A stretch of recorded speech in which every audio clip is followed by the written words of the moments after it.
Hello everyone, this is Ritu here. आप सभी लोगों को गणपति की बहुत बहुत शुभकामनाएं।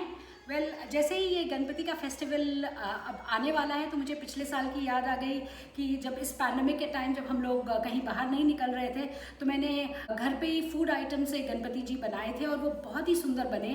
तो इस बार मुझे लगा कि why not share the video with everyone, because बहुत सारी जगहों पे अभी भी लॉकडाउन है और लोग बाहर जा कर के गणपति नहीं खरीद सक रहे हैं, तो घर पे ही हम लोग क्यों ना बनाएं। बहुत ही आसान है ये बनाना फ्रेंड्स। बस 4 चीज़ों की ज़रूरत है, which is rice flour, corn flour, salt and water and everything in equal quantity. So बस हमें ये मूर्ति बनाने के लिए बस यही सामग्री की ज़रूरत है। ये इको फ्रेंडली गणपति जी हैं जिनको हमने बहुत अच्छे से बनाया, पेंट किया, सजाया और फिर उनकी पूजा की और उसके बाद बहुत ही आराम से अपनी बालकनी में एक टब में मैंने बहुत अच्छे से इनका विसर्जन भी कर दिया। सो इस साल मुझे लगा कि ये वीडियो क्यों ना शेयर किया जाए सबों के साथ, सो दैट जो लोग घर पे बनाना चाहते हैं वो लोग आराम से ये वीडियो देख करके गणपति बना सकते हैं और ये फेस्टिवल बहुत अच्छे से सेलिब्रेट कर सकते हैं। सो चलिए फ्रेंड्स, चल के देखते हैं ये मूर्ति कैसे बनाते हैं। ये 4 चीज़ें लगेंगी हमें और ये चारों चीज़ें हमें इक्वल प्रोपोर्शन पे लेनी है, which is rice flour, corn flour, salt and water. तो मैंने ये मेजरिंग कप एक ले लिया है और इस कप से मेजर करके सारी चीज़ें डालेंगे और उसका हम एक होममेड डो बनाएंगे, which is a homemade clay, और उससे फिर हम ये अपनी मूर्ति गणेश जी की बनाएंगे। ये मैंने 1 कप ऑफ राइस फ्लावर लिया है। अब मैं इसमें कप कॉर्नफ्लावर ले रही हूँ। Now go salt, equal quantity of salt and equal quantity of water, but water हम थोड़ा थोड़ा सा ही डालेंगे और इस आटे को गूंदेंगे। So first we mix everything together. ये सारी चीज़ें बहुत अच्छे से कंबाइन हो जाएं। तो अब मैं थोड़ा थोड़ा सा पानी डाल करके इसको गूंद लूँगी।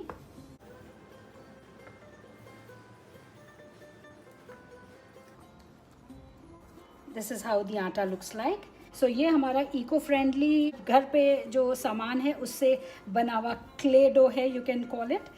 अब ये हमारा डो तैयार हो गया है और इससे अब हम अपनी गणेश जी की मूर्ति बनाएंगे। सो इस तरीके की मूर्ति बनाने के लिए मैंने इस क्वांटिटी का आटा कम से कम 5 या 6 बार गूंदा है।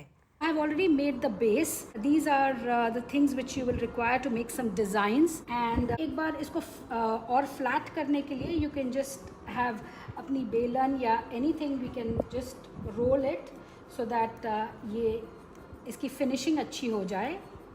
ये अपना जो डो है मैंने इसको ढक के रखा हुआ है। सो आप लोग भी इसको थोड़ा सा ढक करके रखिएगा सो दैट ये ड्राई आउट नहीं हो जाए जल्दी से।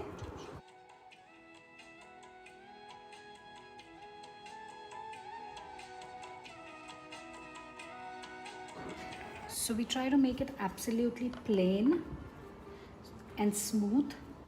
So our base is ready now.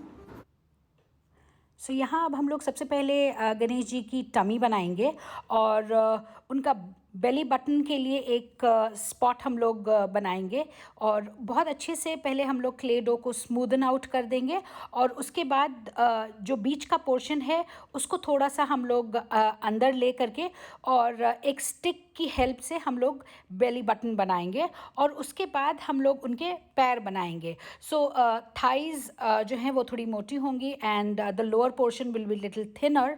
तो इस तरीके से हम लोग दोनों पैर गणेश जी के बनाएंगे। सो अब बारी आती है उनके फीट बनाने की। तो इस तरीके से एक छोटा सा पोर्शन को बिल्कुल फ्लैटन अप करके हम उनके पैरों के नीचे रख देंगे और एक फ्लैट स्टिक की हेल्प से हम उनकी फिंगर्स बनाएंगे। तो इस तरीके से जैसे आप देख सकते हैं ये हम लोग इस तरीके के फिंगर्स बनाएंगे और उसके बाद अब मैं धोती की प्लीट्स बना रही हूँ उनके। सो ये दूसरा जो इनका फीट है ये थोड़ा सा तिरछा होता है, तो इसमें अब हम लोग फिंगर्स बना करके इसको बहुत अच्छे से एडजस्ट करेंगे और एक स्पैचुला की हेल्प से इसको बहुत अच्छे से हम लोग चारों तरफ से फ्री करेंगे और इनके पीछे अब हम लोग थोड़ा सा डो लगा देंगे सो दैट वो थोड़ा सा एलिवेट हो जाए इनका ये वाला पोर्शन। एंड धोती का जो सामने वाला हिस्सा होता है इसको अब हम लोग उसमें बहुत अच्छे से अटैच करके उसमें अब हम लोग थोड़ी सी डिज़ाइन बना देंगे। और अब बहुत इम्पॉर्टेंट पार्ट जो हमें बनाना है वो है कान। सो यहाँ हम कान को बहुत अच्छी सी शेप दे करके और थोड़ा सा पानी लगा करके उसको पीछे से बहुत अच्छे से अटैच करने की कोशिश करेंगे। मेरा कैमरा ऑफ हो गया था तो जब मैंने आज चेस्ट और फेस बनाया तो वो मैं दिखा नहीं पाई, बट ये दो डो बनेंगे। चेस्ट वाला डो थोड़ा सा बड़ा होगा और उसको हम टमी के ऊपर लगाएंगे और उसके ऊपर छोटा सा एक डो होगा जो फेस होगा जिस पे हम लोग ये कान अटैच करने की कोशिश कर रहे हैं। So I am trying my best to seal it from behind and so that it sticks and later on it should not come out. So now we try to make the trunk.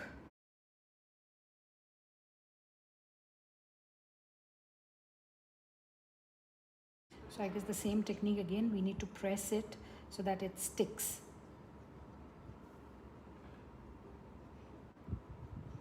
Okay, so the trunk is made, so just a cut. But once we are doing it, we need to be extremely careful because this dough is still very soft. So here I am making the teeth and I'm trying to put it in between the trunk, between the gap. So this is where we need to fix it properly.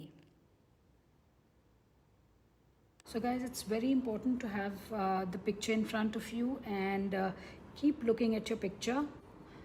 Try to make a dent in between if you're making this design because we need to put this as well. So if your dough is soft, it's easier to make designs.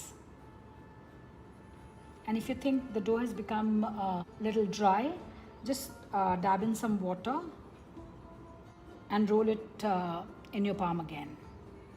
What I'm wanting to do here is put a stick in between so that it holds.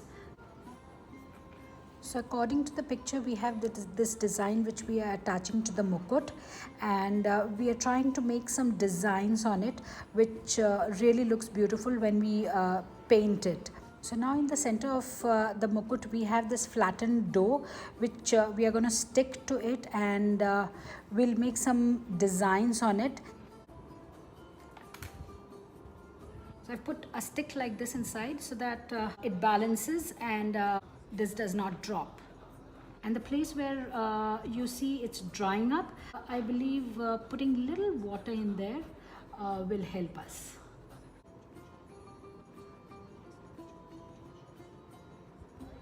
On the other side, just reverse this and make this design again.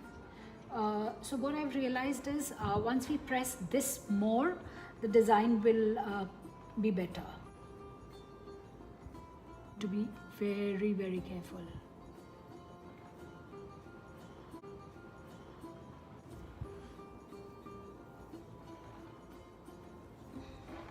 We need to put a little more dough here as well so that it balances it nicely.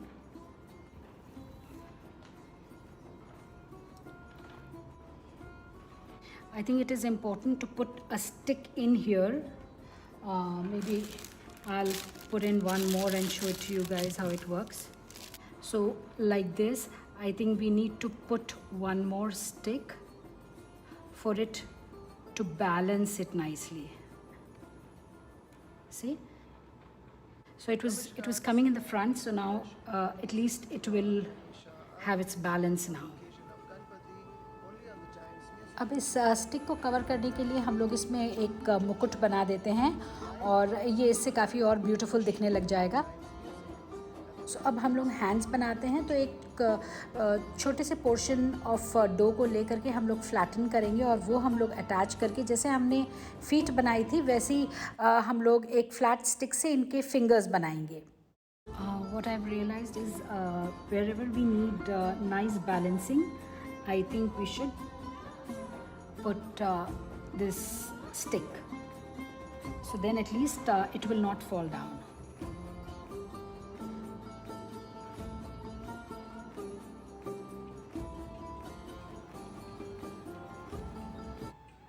So we need to dry it for a few hours before painting it. I recommend you to make some design because the design really looks nice. Not difficult at all to make these designs. As you all saw how I was doing it, it's very simple. But once it dries up, it really looks nice. When the paint is a little wet, that's the time when you are supposed to push in these eyes. They stick to the dough. आप जब paint कर लें and do like this so that it looks nice and finished. You know, same way here.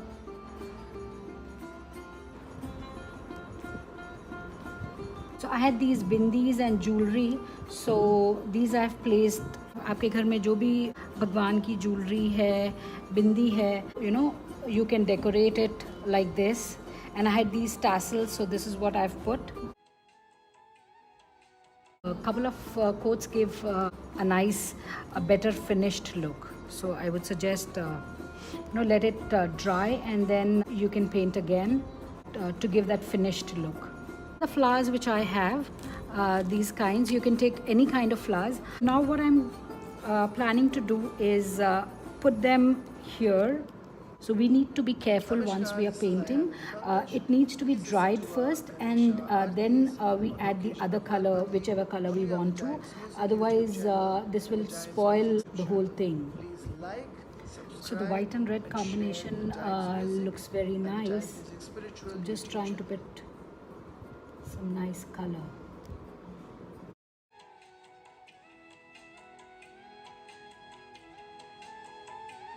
Ganpati Bappa Moria! Ganpati Bappa Moria!